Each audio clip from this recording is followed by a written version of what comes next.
بسم الله الرحمن الرحيم. الحمد لله رب العالمين، والصلاة والسلام على سيدنا وعظيمنا وحبيب قلوبنا وشفيع نفوسنا أبي القاسم محمد. اللهم صل على محمد وعلى أهل بيته الطيبين الطاهرين وأصحابه الغر الميامين. الحمد لله الذي جعلنا من المتمسكين بولاية سيدي ومولاي علي بن أبي طالب.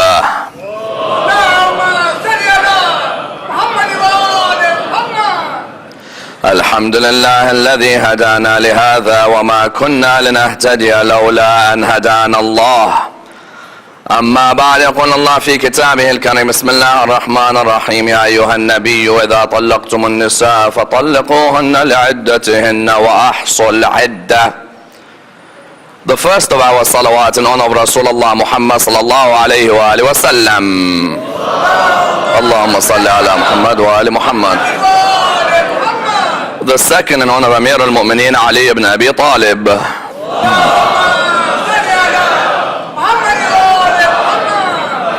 The third with your loudest voices in honor of the Imam of our time, Imam Sahib al-Asr wal-Zaman.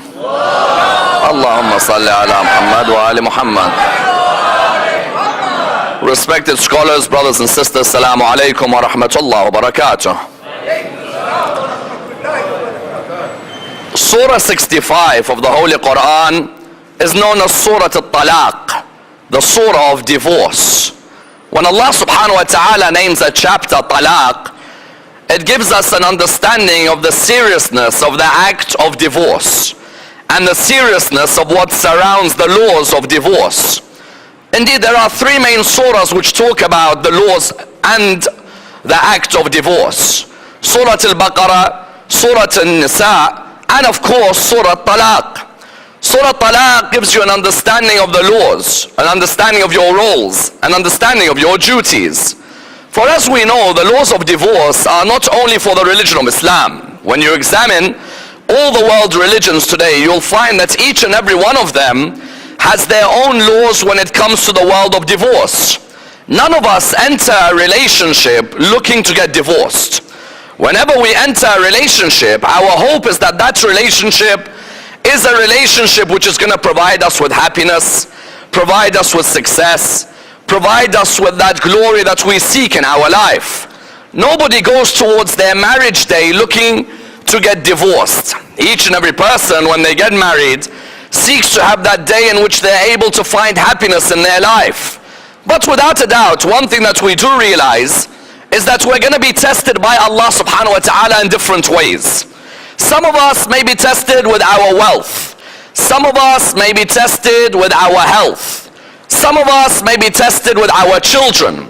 And some of us may be tested with our marital relations. As in, if Nabi Nuh and Nabi Ibrahim and Nabi Lut and the Holy Prophet and the second Imam and the ninth Imam can all be tested in their marriages, then there's no doubt some of us will be tested in our marriages as well. When you look at the prophets and the imams, you'll find that many of them were tested in their marriages. As in, you would think that Allah subhanahu wa ta'ala would not test the holy prophets with his marriages. Yet when you look in Surah Al-Ahzab or in Surah Al-Tahrim, you find that the holy prophet was tested a great amount with his marriages. Nabi Nuh and Nabi Lut, their wives died as disbelievers at the end. You therefore find that each and every one of us, Allah subhanahu wa ta'ala will test us in different ways. Some of us may be tested with our marriages.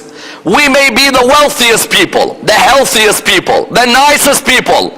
But Allah subhanahu wa ta'ala decides that the area he wants to test us is in our marriage life. And therefore you find without a doubt that some of the greatest personalities were affected with moments which nearly reached talaq. As in the Quran you find that there are prophets of God like Ibrahim who had to juggle in their marriages. That there were moments where Sarah and Hajar could not live together. Therefore when you find someone like Nabi Ibrahim tested with the issue of marriage, likewise we're going to be tested. But you find in our communities today, many people are asking the question, why is there such a rise in talaq? Every other day you hear that a person got married, a few months later the couple got divorced. And sometimes you hear the other way. You hear people who've been married for many years who you never expected that you would hear talaq in their relationship. They've got 2 children, 3 children, 4 children. On the outside everything seems rosy, and then all of a sudden you hear that the 2 of them have decided to divorce. When we hear this, many times people ask the question, why is there this rise in talaq in our communities? And there may be a number of factors, no doubt, as in one of the factors may be the media influence on many of our youth, correct? As in you find the media today is telling you, you know what, if you want a divorce, phone this number and you'll get a quick divorce, correct or no? On Google there are even websites which tell you quickdivorce.com, correct? Call us and we'll finish the marriage off for you. When you look in the television, there are certain respected personalities. When you hear they get divorced, you think to yourself, well, if they got divorced, why can't I get divorced? You hear of certain respected personalities in the community. When you hear they get divorced, you think, why can't I get divorced? Therefore, number one, the media is an issue, no doubt.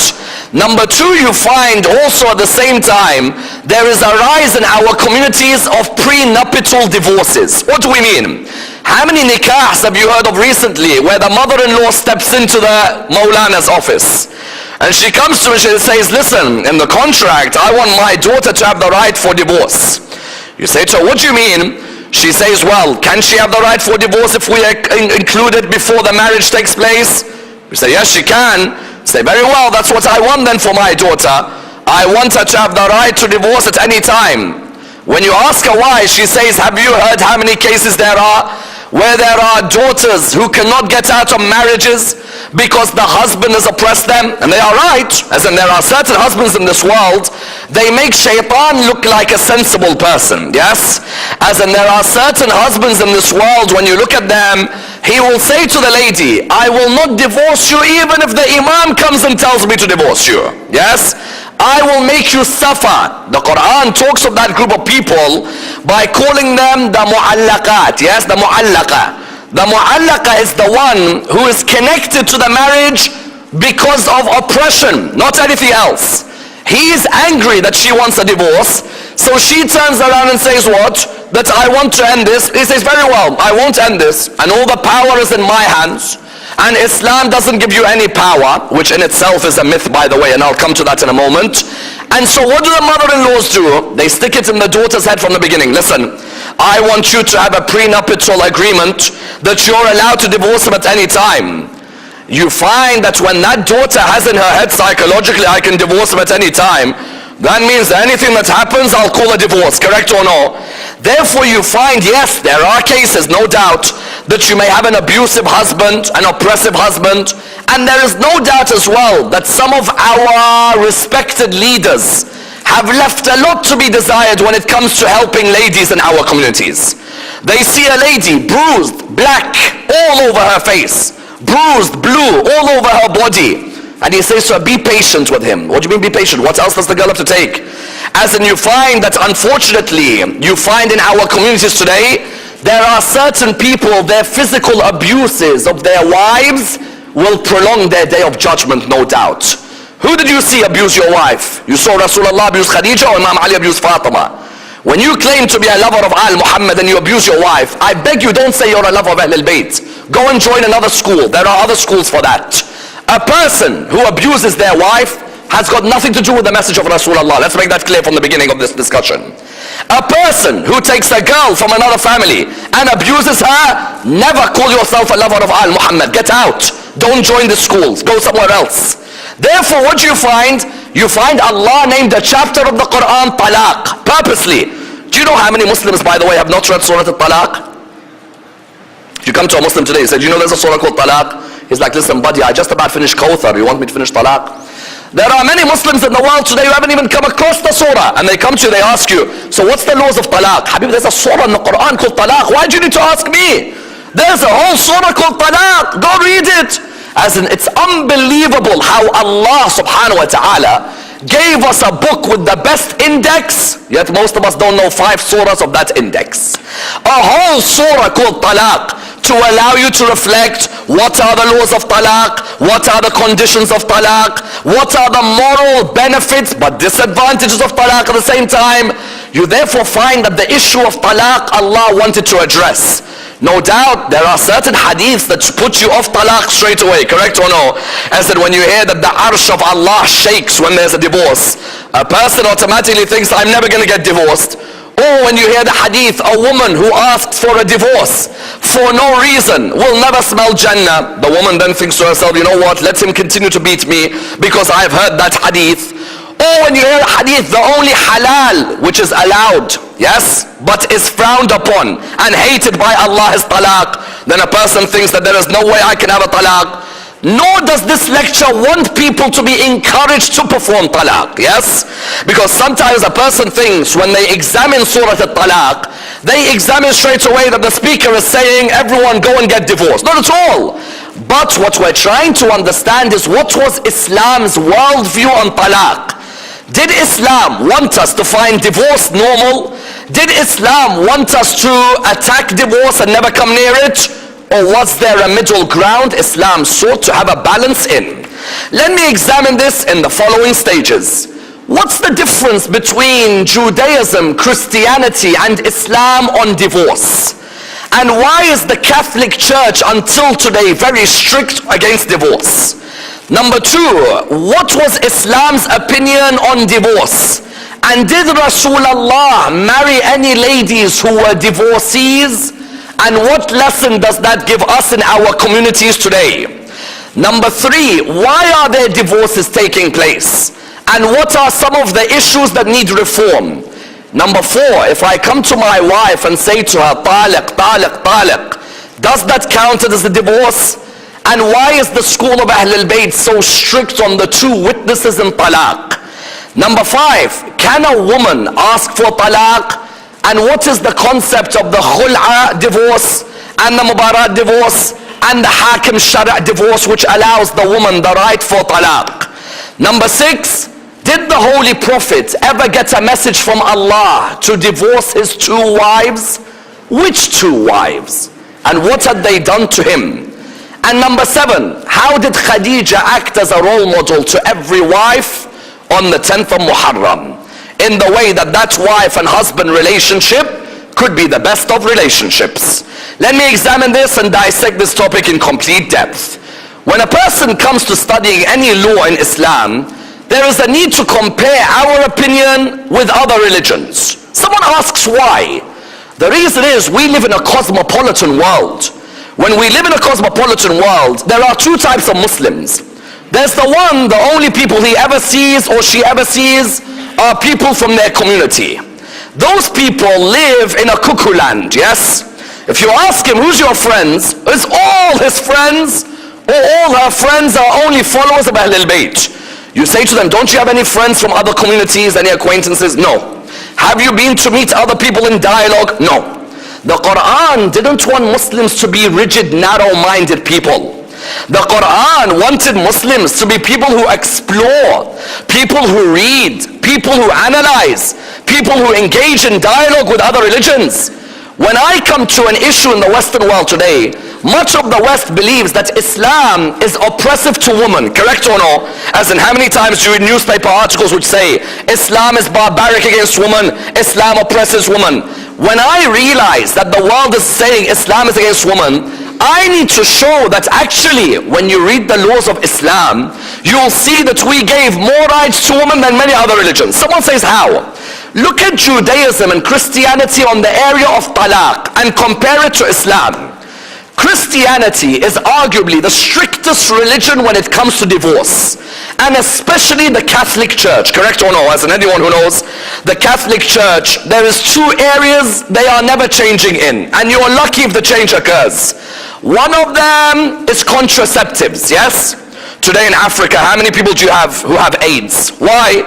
The Catholic Church is saying you can't use contraceptives. Excuse me, what do you mean you can't use contraceptives? We are living in a world where if people are promiscuous with each other, there is definitely going to be viruses. No, we're not allowed to prevent what God has willed. God is telling us use your heads as well, correct? The one area is contraceptives. The second area is what? The second area is divorce. The Catholic Church until today will stick by Jesus' line that divorce can be done if the woman has committed adultery. Otherwise, no other reason. You move on and marry someone else, it's as if you've committed adultery. Say, excuse me, but what if the two people don't get on with each other? As in, these are two human beings with different backgrounds, different emotions. No. Once you are married in the eyes of God, you have to stick with that same person. Someone turns around and says, but wait, so you're saying to be my daughter when she gets married to someone, if she doesn't like him, she has to stay with him for the rest of her life? Yes. Why? Because you are disobeying God if you get divorced. I said, why do you think King Henry VIII, the poor guy, decided, you know what, let's get out of here? Yes? King Henry VIII thought to himself, listen, I need to get divorced. These guys aren't allowing me. He done something which I think many of us have wanted to do in our life. Let's form a new school which suits us, yes? He thought to himself, you know what, if they don't allow me to get divorced, I'll get divorced myself. And they formed a new school within Christianity. And that's why the Pauline privilege, what does it say? The Pauline privilege says there's no divorce. There may be annulment, which means what? Which means there was no marriage at the beginning anyway, but there's no divorce. Christianity, therefore, on the one hand, part of it says, not all, but part of it says, no way divorce. You're stuck in this marriage forever. Do you know what that leads to? That leads to what? Relationships behind the back. Yes or no? Because if I can't get out of the relationship, what do? I have mistresses on the side. I'm still married, mashallah, in the eyes of God, yes? But I've got one here and I've got one there. But I don't want to hurt God, so I'll have them on the side so my wife is not hurt. Christianity went to one extreme. It said divorce is difficult. Judaism, the schools differ. The Shammai school and the Hillel school differ. The Shammai school, what do they say? They say, similar to Christianity, you can't divorce except in the case of adultery. The Hillel school go the other extreme. What do they say? If you're not happy with your wife's dish that day, divorce her. Say, excuse me, what do you mean? See, if the food was not nice, divorce her. There's no other reason. You don't need to give another reason. Yes, but wait, God surely will be disappointed in me if my wife has cooked a dish that day and I'm disappointed and I say to her, you know what, taliq. Allah subhanahu wa ta'ala says, excuse me, you took this lady from their house and now you turn around because she cooked the food not like your mom cooked the food and you want to divorce her. You find Judaism is split. Judaism, further than that, it finds it very difficult. If you divorce your wife, it's very difficult to come back to her. Yes? To come back to a wife who you've divorced is difficult. And even between Christianity and Judaism, the idea of marrying a divorcee for many years was difficult. Therefore, the question arose, what was Islam's view? Did Islam say no way divorce? Did Islam, for example, say yes, divorce as you want? No. Islam took the middle ground. Islam first and foremost recognized that these two may have not known each other before, correct? As in, how do our marriages really work? The two of them may know each other for 6 months. And you know that 6-month period is the best period of your life, correct? Because you know you can drop her home and go and chill with your friends, yes? There's no nagging, when are you coming home? When are you gonna be there? Where are you with? Everyone loves their engagement period, yes? You have your fun with your girl, and then you take her home and you say, mashallah, I'm gonna miss you. Get out of here quickly. Baba, let me go back to my friends. The person enjoys that engagement period. But then, when the two of them get married to each other, we know very well, they come from different backgrounds. We know very well she's moved into a new house. It's not an E equals MC squared relationship. These are two human beings with two different emotions, two different backgrounds. If there isn't sabr at the beginning, then there's a chance the two of them may not click. Sometimes Islam says you may be good friends, but not good husband and wife, correct? There are some people out there, good friends, but there's no click physically. If there's no click physically, imagine the husband and wife are good friends, but there's no click physically. If Islam said that you can't get divorced, that means you're telling me I have to live with someone the whole of my life. I'm good friends with them, but I don't click physically. What do? As in, I can't come near the person, or she can't come near me. If Islam said it's haram, divorce is wrong, then I have to stick with someone I don't like, we'll end up committing zina, correct or no? She'll go her way, I'll go mine. Islam said no. Islam said we want the both of you to live in peace. But we also recognize that you're human beings and you have different faculties, and therefore you may come to a conclusion that you can't live with each other.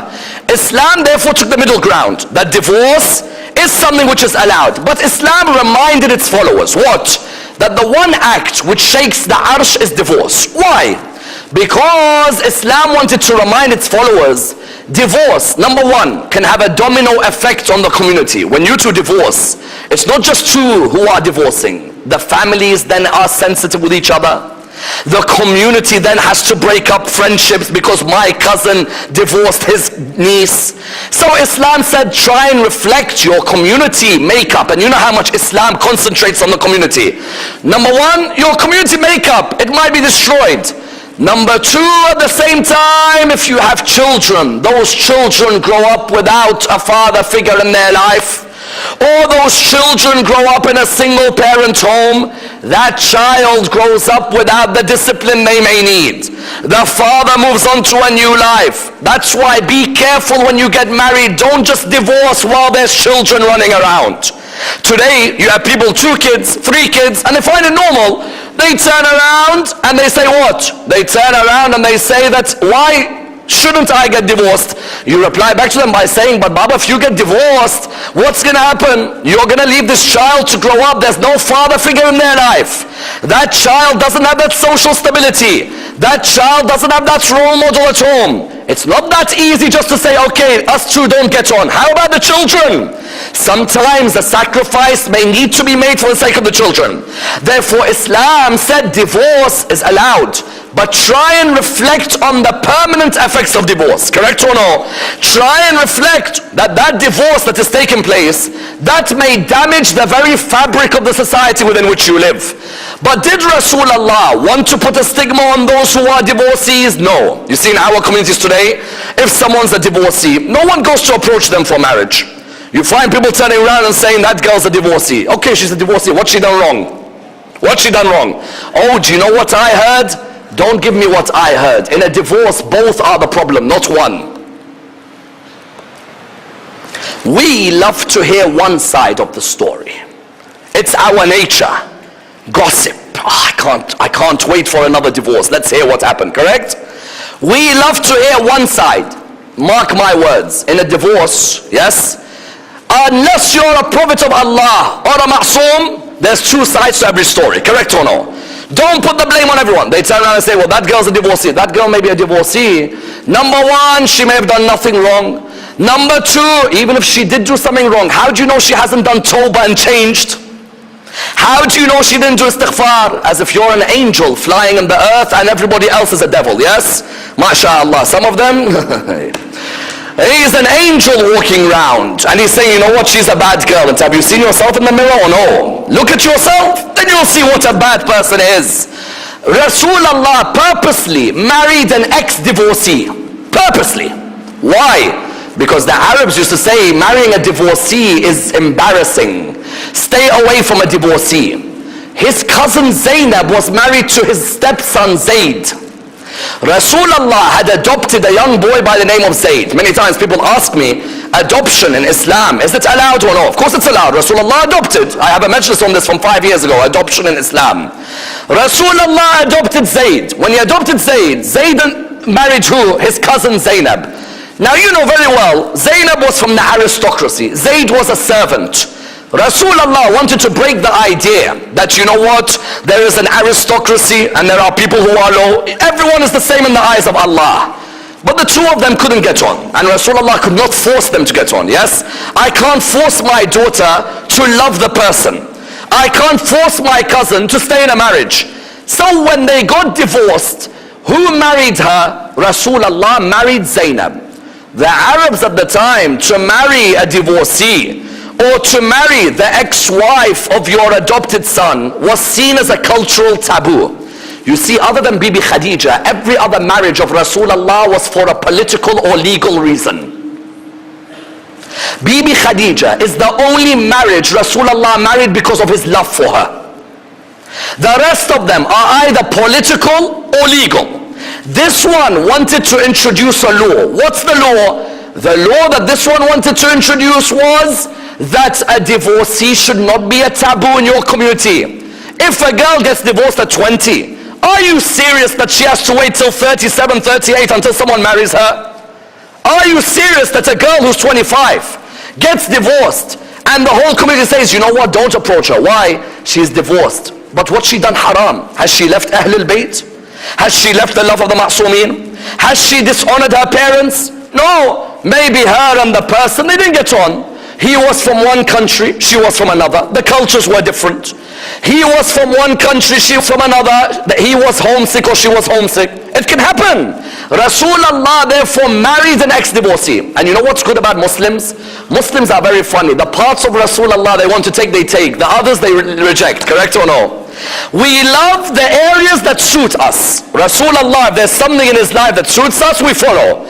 But when you tell Muslims, for example, you tell them, Rasulullah married someone older than him. Why don't you marry someone older than you? No, I can't. But Rasulullah's sunnah, I have to follow his sunnah, correct? Or Rasulullah, for example, married a divorcee. Will you marry a divorcee? Divorcee, you must be joking. She has a black cross on her. Which black cross? Ya Habib, who put a black cross? Who have you become? Maliki Yawmuddin? If you're Maliki Yawmuddin, put a black cross, yes? Otherwise, you are no one to put a black cross. Therefore, Rasulullah wanted to show Islam was balanced on divorce. Islam did not want to put a taboo on divorce. Islam wanted divorce to approach it rationally. But likewise, Rasulullah made it clear to us that before you examine divorce, ask yourself, what are normally the reasons behind the divorce? Please understand this line. Many times when we look at our communities today, many people are jumping to the issue of divorce without asking, what are the reasons behind the divorce? Why are our youth getting divorced? What could be the reasons? And there are many reasons. And there's a few which we need to bear in mind as soon as possible. And this goes out to the youth and the elders, yes? Because today divorce, there's no difference between the two. You could be 21 or you could be 51. Both it applies the same. The first issue that's affecting our communities, which is leading to talaq, the husband or the wife are not maintaining themselves properly. Please understand this point. These husbands today, you find many of them, they always say to their wives, you know what, you don't look like how you were when you were in that wedding, yes? She looks and she says, what do you want me to do? Try and look after yourself. You don't look like that day, the wedding day, the way the dress fitted you nicely, yes? Habibi, when was the last time you looked below your stomach, yes? He's walking around, stomach sticking out like this. He's like, you know what, I tell her to look. Have you looked at yourself in the mirror or no? As in you walk around, have you seen your stomach, how it comes out or no? Baba, I'm not telling you to have a six-pack. I'm not asking you for a six-pack, yes? But the six-packs we have in the Muslim community, what are they today? Two-pack pizza, two-pack chips, two-pack. And those, there are some communities, their diets leave a lot to be desired. For goodness sake, who wakes up and has pie at 6 in the morning? You explain to me the mind of the human being. Or in every wedding has to have a biryani dish that could have more oil than Kuwait today, correct or no? You look at the person, you're like, Habibi, what's wrong with you? And so, what's wrong? Are you trying to stick the whole oil into your world? Or they are not happy until what? They are not happy until the dish has meat, yes? And you find Amir al-Mu'mineen being the complete opposite. Ali ibn Abi Talib, what is his dishes? He used to have the hardest bread. Today the healthiest bread is hard brown bread, correct or no? White bread is not healthy. Brown hard bread is healthy. Amir al-Mu'mineen, never white bread, always brown, healthy food. Always looking after himself. You think he can ride in Jamal and Safin with his stomach sticking out like that? Imam Ali ibn Abi Talib, trim. Kumail, trim. Ammar bin Yasir, trim. When they walk around the community, their health is not just their ibadah. You see someone in the mosque, biggest guy in the world, yes? And he's telling you, I'm very religious, pious, mashallah, I love Islam and azadari and so on. Habibi, look at yourself in the mirror, you're far away from Islam. Don't bring Islam to us. Islam is a balance of physical as well as spiritual health. Rasulullah doesn't want people who are just spiritually healthy. Dua, dua, dua, dua. Habibi, go to the gym. That will be much more benefit to you than your du'as, yes? Go, sign up, look healthy. Because your wife, if she's not seeing you healthy, her eyes are looking at who is. I'm going to be very frank. Today, we live in a world, the movies dictate our imagery, correct or no? When that wife, 30, 40 years ago, all she had seen was you. Yes, you were Casanova for her, yes? When she saw you on the wedding night, she was like, this is heaven. Today, she looks at those actors in Hollywood and Bollywood, she's like, what have I left myself with? La ilaha illallah, yes? Those actors, yes, someone might turn around and say, but Sayyid Ammar, these actors, it's all Photoshop, or it's not real. Even if it's not real, if it's 60% real, the guy still looks good, yes? Therefore, you find that the first issue is what? Maintenance. If a person doesn't maintain themselves, hygiene. You know Rasulullah doesn't allow israf on any issue, correct? Except perfume. Every other area, israf is not allowed. Perfume, you're allowed to be someone extravagant. Why? Because Rasulullah knew perfume is the essence of love between two people, correct? Keep yourself hygienic. When you come to the mosque, do you know how many people come to the mosque, you smell him, you're like, Habibi, you smell of garlic and onions. Go and get yourself a perfume and aftershave, looking after yourself. The Muslims we have in the world today, wallah, some of them you don't want to bring him to the non-Muslim, because if the non-Muslim sees him, the non-Muslim will be like, what's wrong with you people? You live in a stone age or what? Therefore, maintenance, number one, health, physical health, appearance, looks, these will prevent a divorce. Number two, dialogue between each other, yes? If I enjoy something, I will talk with her about it. But when she enjoys something, let me listen as well. I enjoy, for example, football, correct? I know she doesn't enjoy football. I'll talk about football all day long. But at the same time, I'll talk about Liverpool and Steven Gerrard, and I'll talk about Steven Gerrard all day long, and I'll talk about Daniel Sturridge, and I'll talk about the whole of the Liverpool team. But I know she's looking at me and she's not understanding a word I'm saying, yes? Likewise, when she's talking to me about something, I can either switch off, or I could do what she does to me. Yes, mashallah, yes. And continue the conversation. Rasulullah said, an hour of dialogue with your wife is greater than a whole night of ibadah in my mosque in Medina. Notice how he said an hour. More than that, it's a big headache, yes? An hour of dialogue with your wife is greater than a night of ibadah in Medina. I beg all of you, don't we all want to be near his grave in Medina, correct or no? Don't we all want to sit near his grave in Medina? Don't we all want to read dua in Medina? He says 1 hour of dialogue with your wife. Do you know why? Because that dialogue opens up your feelings. Sometimes you may not realize your wife is falling into a dangerous area and you can't see the symptoms. If you don't engage in dialogue, she's trying to open herself to you, but you're not listening. And therefore today when you see the divorce cases, you ask what's the problem? We don't talk to each other. Talk to each other on areas of your interest and her interest. I remember there was a joke. They said that there was this person, his interest was bridges. You know bridges, yes? You go to countries, there are these big steel bridges. Every time with his wife, all he would ever talk about was bridges. And she would smile because she loves him. He'd say, have you seen this bridge? The way they built this, the way they built this. One day she said to him, Habibi, all you ever talk with me about is bridges. Can't we talk about something else? He said, yes, we could talk about anything. And then he brought it back to bridges, yes? He noticed that his wife, he noticed that she wasn't happy. So one day, what did he do? He turned around to her and he said, listen, let's go on holiday. I booked a romantic weekend away. He said, where? He said to her, San Francisco. They reached San Francisco. They had a lovely time in San Francisco. And then he said, tonight I'm going to take you under the moon.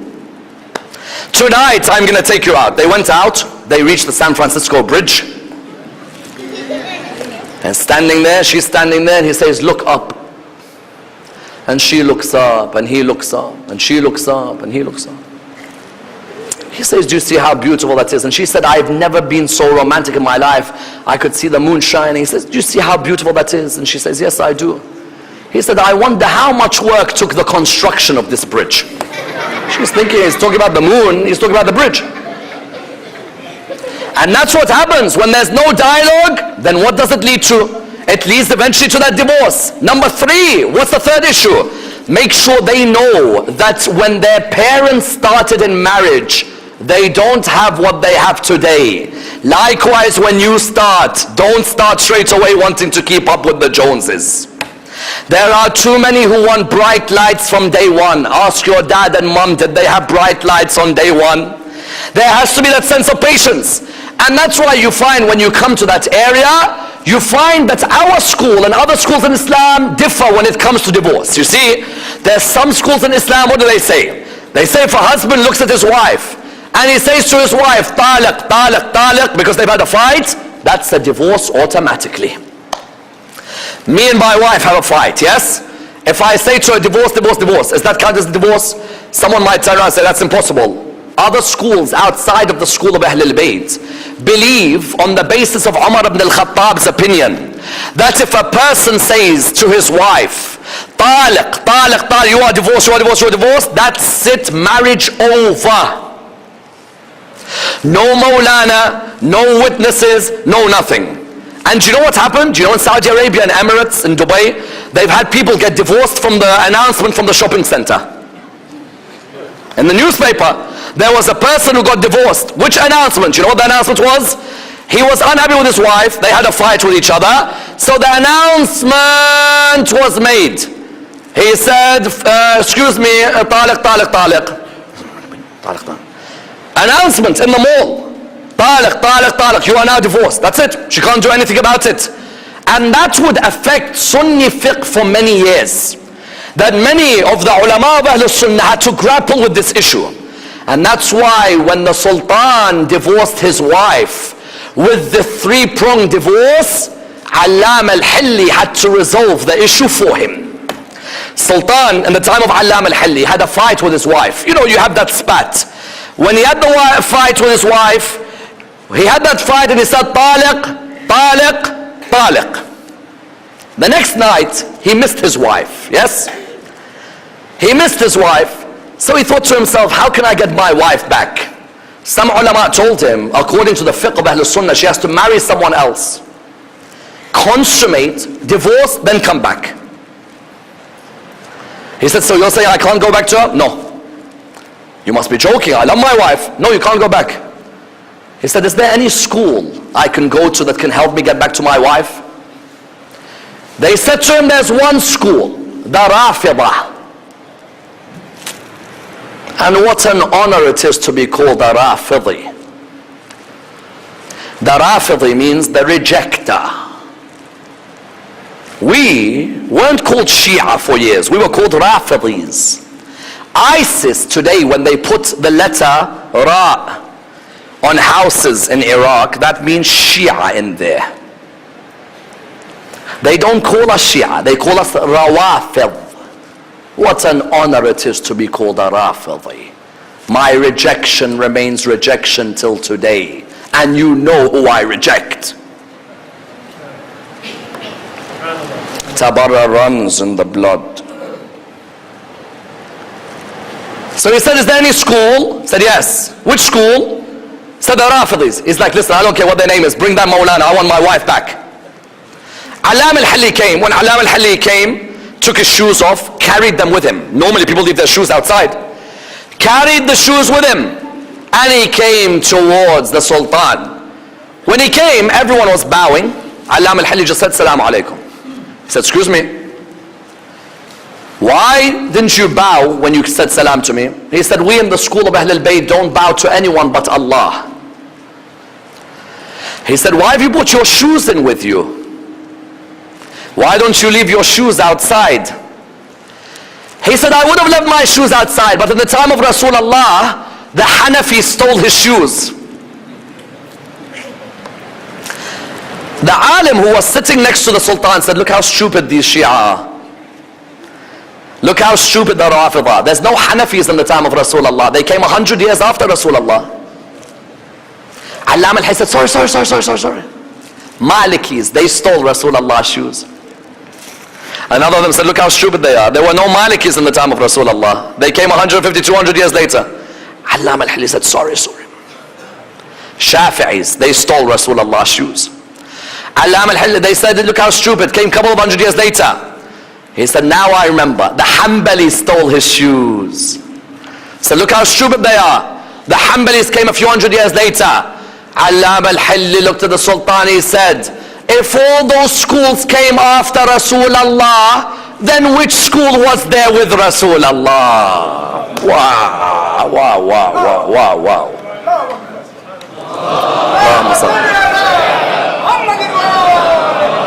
Let's have a second louder salawat, please.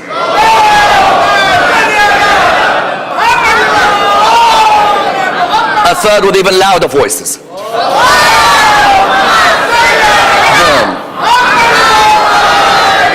Allama al-Halli therefore told him, listen, if Hanafi and Maliki and Shafi and Hanbali came after, there's only one school that was there with Rasulullah. The pure school, yes? The school that held on to Al-Muhammad. Then he said to him, listen, I want my wife back, yes? He said to him, you can have her back. He said, how? He said, I said, taliq, taliq, taliq. He said, in the school of Ahl al-Bayt, you don't just say divorce, divorce, divorce and it's over. The community gets together. You get two judges to sit with each other. Two people of respect. Don't go to two Maulanas, by the way, yes? You don't have to go to Maulanas. Get two people of respect, two people of wisdom. Because not everyone with knowledge has wisdom. Anyway, so you get two people from the community together, you sit them down, you sit the couple down, you have a separation period. Don't straight away do talaq. Separation. Don't live with each other for a few months. See if you miss each other or no. If after that they don't want to be together, then the school of Ahl al-Bayt says talaq can be done. Now, nikah in the school of Ahl al-Bayt, how many witnesses do we need in nikah? How many witnesses need to be in the mosque for nikah? 2, 4. No, you don't need any witness for nikah. These two, you just make them feel important that day, yes? Come here, sign. The poor guy is not known for anything. You make him happy that day. In the school of Ahl al-Bayt, nikah, you don't need anyone. Talaq, you need two. Talaq, why do I need witnesses? Why can't I just do talaq quickly? Because Allah doesn't want talaq to go that quick, yes? Think back, sit back. I tell you, and I'm sure the Maulanas here will tell you, we've been in more than enough cases where you'll find someone that may ask, why the girl is not allowed to have talaq in her hand? I've dealt with cases where if the lady was allowed to have talaq in her hand, I promise you there'd be a talaq every day in this world. That's not me attacking woman. A woman, Allah gave her attributes the man can never have. The warmth, yes? The compassion, the emotion. But sometimes that emotion could go overbearing. Tell him I want talaq. Tell him I want talaq. Tell him I want talaq. Then a few days later, tell him I love him. 1 minute you're telling me I want talaq. Now you're telling me I love him. Yes, I was emotional, but you could have finished the relationship. Ahl al-Bayt said what? There has to be two witnesses. Those two witnesses shouldn't just come straight away and say, okay, where do you want me to sign Maulana? No, you should ask, who are the two getting divorced? Try and patch them up. Try and make, you know, the only time, one of the only times you're allowed to lie in fiqh is to make two people come back together. Lying is haram, correct? When it comes to marriage references, for example, a person can do ghiba. Otherwise, normally ghiba is not allowed. When it comes to making two come back together, you can lie. You could say, do you know how much today he told me he loved you? He didn't say anything, the guy. He was quiet the whole day. But you make her feel like you want to come back together, you're allowed. Ahl al-Bayt said what? You're allowed two witnesses. The two witnesses come there. And even further than that, what did they say? They said after the two get divorced, there is an iddah to be observed, correct? In that iddah period, the two of you are allowed to still come back and get married without nikah. Your sister and her husband get divorced. If the iddah is raj'i and you can return, does your sister need to do another nikah during the iddah to get back to her husband? No, just a touch between the husband and her, they're back together. Do you know how many people in the Muslim world don't know why iddah was there? Iddah, number one, to see if there's a pregnancy from the marriage, yes? Number two, to try and hopefully within those few months the two can come back. If you as a parent can see that your child wants his wife back, your son wants his wife back, your daughter wants the husband back, don't put your emotion ahead of theirs. You see the boy wants her, help him get back. I send this as a message to every parent. You could see your boy misses his wife and you know who caused the issues. Don't let your ego get in the way. If you see your boy is sad, go talk to him, let him get back. Iddah was there not so that three of you, that it's over. Iddah was there so that you may reconcile. come back, try and find a way you two can talk again. Allah subhanahu wa ta'ala didn't want you to forget each other. He wanted a chance for both of you to possibly forgive each other. But some ladies stand around and say, well, can we have the right of divorce? Of course you can. A lady in Islam can divorce her husband. In which situations? One situation is the khul'a divorce, yes? The khul'a divorce, what is it? The khul'a divorce is a lady may come to Rasulullah like she did, like Jamila or Rabi'a bin Mas'ud came to Rasulullah, said, Ya Rasulullah, my husband is a good man, but he's short and bald.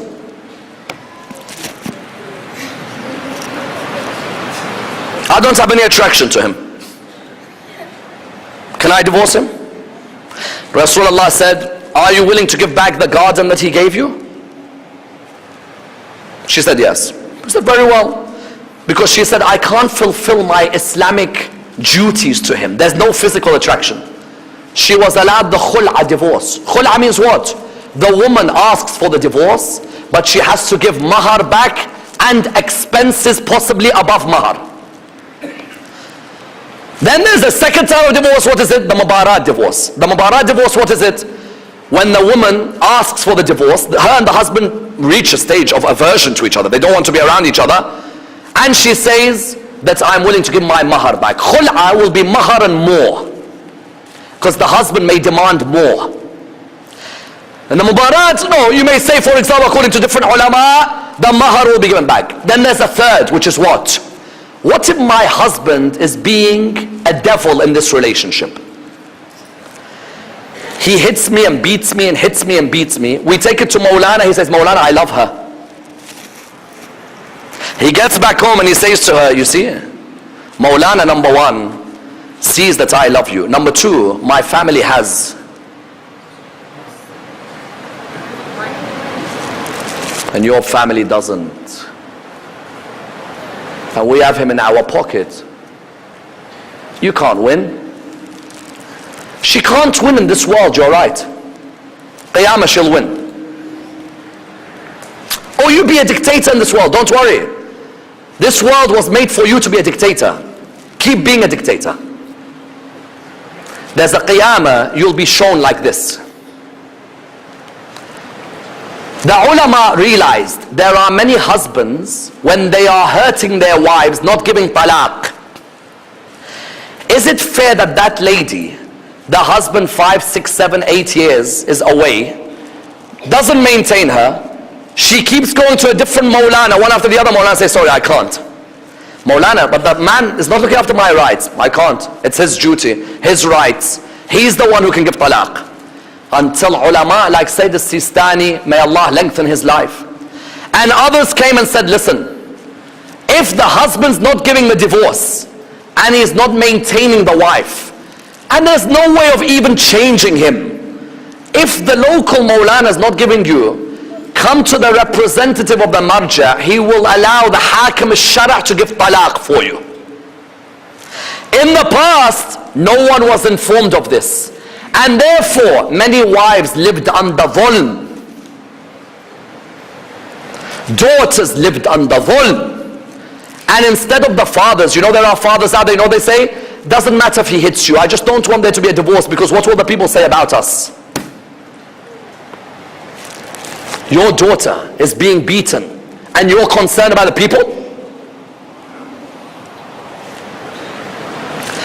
So Sayyid al-Sistani has a ruling that if you are not being maintained and your husband is not giving you talaq and no one's giving you talaq, come to the representative of Sayyid Sistani, wherever he may be, and you go there, you write. They'll call the husband. If he answers and he says there's a chance to change, then alhamdulillah, they'll try and work together. If not, that hakim al-shara' will be the one who will say divorce done. In other words, those who thought the woman has no chance of divorce, think again. If a woman wants to divorce and give her mahar back, give other expenses back, or even go to hakim al-shara', then the woman is able to do that. And that's why you find Rasulullah would try his hardest to tell the people, divorce may be allowed, but it's the worst halal in the eyes of Allah. But would you believe, even Allah told his Prophet, if you want, you can get divorced. Someone will say that's impossible. Look at Surah 66 verse 5. Surah Al-Talaq is which surah? Surah 65. Surah 66, Surah Al-Tahrim.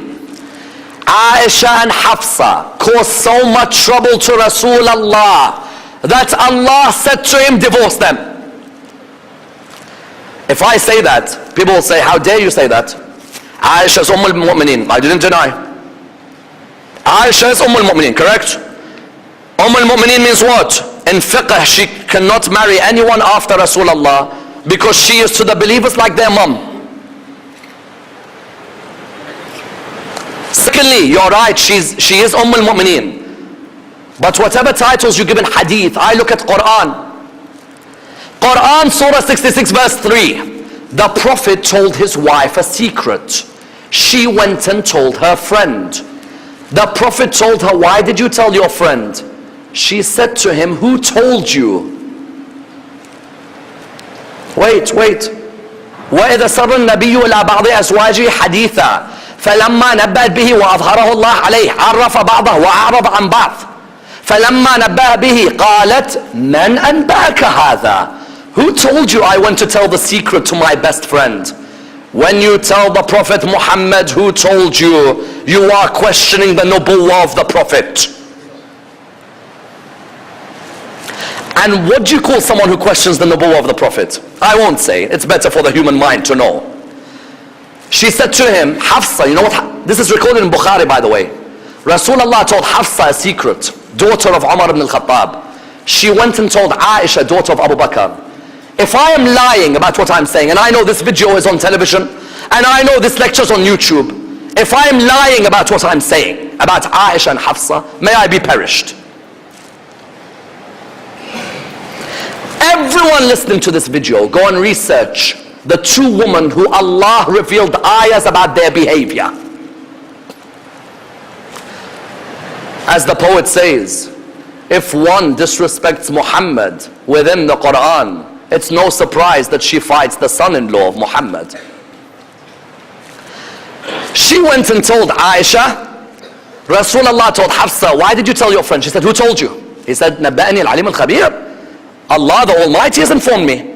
Then Allah said, In tatuba ilallahi faqad sagat qulubukuma. If both of you repent to Allah, then your hearts are inclined. وَإِن تَظَاهَرَ عَلَيْهِ فَإِنَّ اللَّهُ وَمَوْلَاهُ جِبْرِيلُ وَصَالِحُ الْمُؤْمِنِينَ. If however you two try and fight our Prophet, know that Allah is his master. Surah 66 verse 3, 4, 5. Know that Allah is his master and Jibreel and the righteous one of the believers. You know who that man is. Then listen to this ayah, all of you. عَسَى رَبُّهُ إِن طَلَّقَكُنَّ. طلاق. طلقكن. عسى ربه إن طلقكن أن يبدله أزواجا خيرا منكن. If Allah wants to, he'll divorce you and he'll give wives better than you two. Condemnation.com.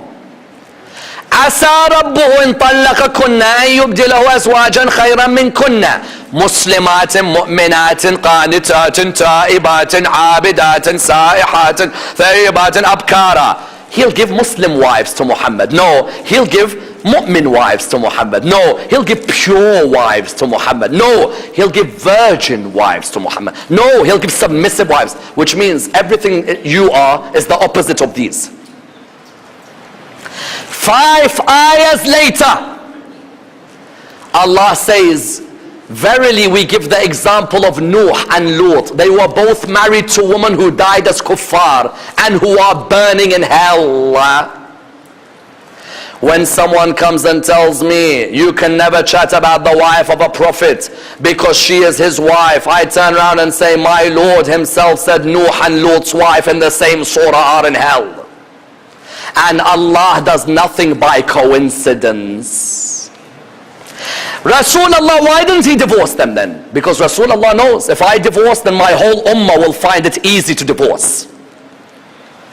I will remain patient. And you know how patient he had to remain with these? And there's certain things I can't go into on Mimbar. Yes, for the sake of the safety of the Muslim world. Yes, because us followers of Ahlul Bayt, the moment we talk about history, the world attacks us. Because the others aren't allowed to learn history. Yes, we're the only ones who talk about history. But you know what Rasulullah said? He set a principle. Try and remain patient like I remain patient. Don't go straight into talaq. These two have attacked me. Allah has allowed me to do talaq. But try and remain patient. I remain patient. Secondly, in Khadija, he gave us a role model for the best of wives. Yes? That she remained loyal to him. She was submissive. She wanted to dedicate her life to Allah subhanahu wa ta'ala. And from Khadija, you had the ladies of the 10th of Muharram. One by one. You study each and every one of them. And each and every one of them took Khadija and Fatima as a role model in their life. They could have divorced their husbands, couldn't they? Could not Rabab have said, I don't want to come with you, Imam al-Hussein? Could not Layla have said? Could not Ramla have said? Could not Bibi Zainab have said to her husband, I want to divorce you? They helped Abu Abdullah give the greatest victory. But each one of them gave a great sacrifice. Each one. Wallah, when you come to those nights, when you hear Layla and her words, when Akbar falls, or Ramla when she sees Qasim fall, or Zainab when she sees Aun and Muhammad fall. But there were some wives, if it wasn't for them, their husbands would never find Jannah. Rabab, her husband, is the master of Jannah, correct? Layla, her husband, is the master of Jannah. Daylam, wife of Zuhair ibn al-Qayn, and Wahab al-Kalbi's wife. Wahab was the Christian who became Muslim, yes? You know, when he wanted to fight, his wife at the beginning, she was standing there. And he said that I want to fight alongside Abu Abdullah. When he said I want to fight alongside Abu Abdullah, you know what she said? She said, Wahab, we've only been married 17 days. He said, but the son of Fatima al-Zahra is alone. When he came out to fight, his mom said to him, MashaAllah, my son, you have honored me. And he came out to fight. He was about to fight. He turned around because he knew that he had just married his wife. He turned around to her. She said, Wahab, don't go. He said, let me go. As he moved forward a bit more, she said, don't go. He said, let me go. As he moved forward a bit more, she said, Wahab, go out and fight. He wondered, why has she changed her mind? He turned around to her and said, my dear, why have you changed your mind? Wallah, her reply breaks my heart. She said, Wahab, I heard the tears of the children of Abu Abdullah shouting, Al-Atash, Al-Atash. That was the first answer. The second answer was what? Wahab, go out and fight. When he said to her, why? She said, you know, when I was telling you not to fight, I turned around, I saw Abu Abdullah standing alone like a stranger.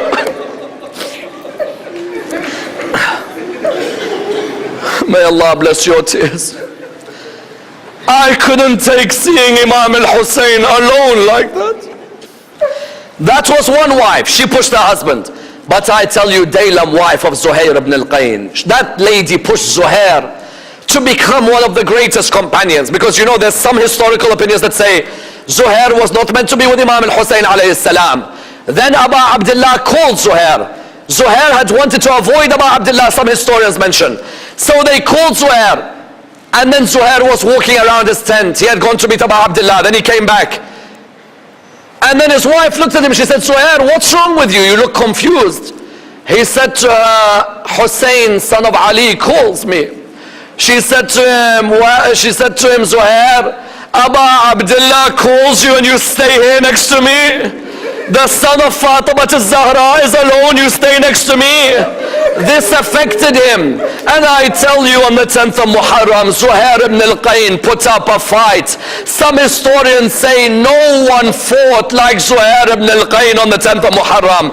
All those Sahaba were special, but his fight was immense. When he came out and he said, أنا زهير وأنا ابن القين أضربكم بالسيف عن حسيني إن حسينا أحد السبطين من عشرة النبي الزكي الزيني ذاك رسول الله غير الميني يا ليت نفسي قسمت قسمين. He would say, I am Zuhair and I am the son of Qayn. I strike you with a sword on behalf of Hussein. Surely Hussein is one of the Sibtain, from the purest, most noble of lineages. There I see Rasulullah in front of me. I wish my body was cut into pieces. And I tell you, they chopped his body into pieces when he fell. And he called out, Assalamu alayka ya Ammar Abdullah.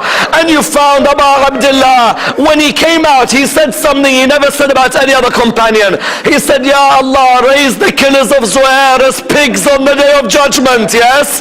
Because they absolutely mutilated his holy body. But I leave you with this narration. One of the Maraja', when he heard this narration, he broke down. He unconscious. This is how difficult this narration is.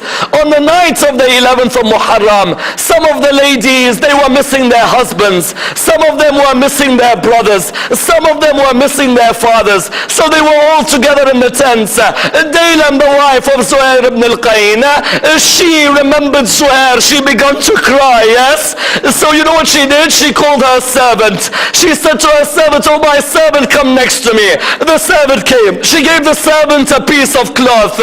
She said to the servant, oh servant, go out on the plains of Karbala and go and cover the body of Zuhair. The servant went out. The servant looked around, and then the servant came back. She looked at the servant. She asked the servant, oh servant, did you cover the body of Zuhair? She said to her, no. She said to her, why? The reply hurts every lover of Ammar Abdullah. She said, as I was about to cover the body of Zuhair, I saw the holy body of Ammar Abdullah with no cover on it. I thought to myself, how can I cover the body of Zuhair when the body of the son of Fatima al-Zahra lies on the ground with no kafan on it?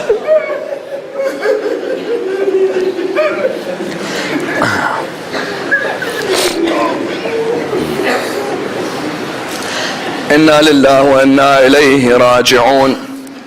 وسيعلم الذين ظلموا أي منقلب ينقلبون واللعنة الدائمة على القوم الظالمين.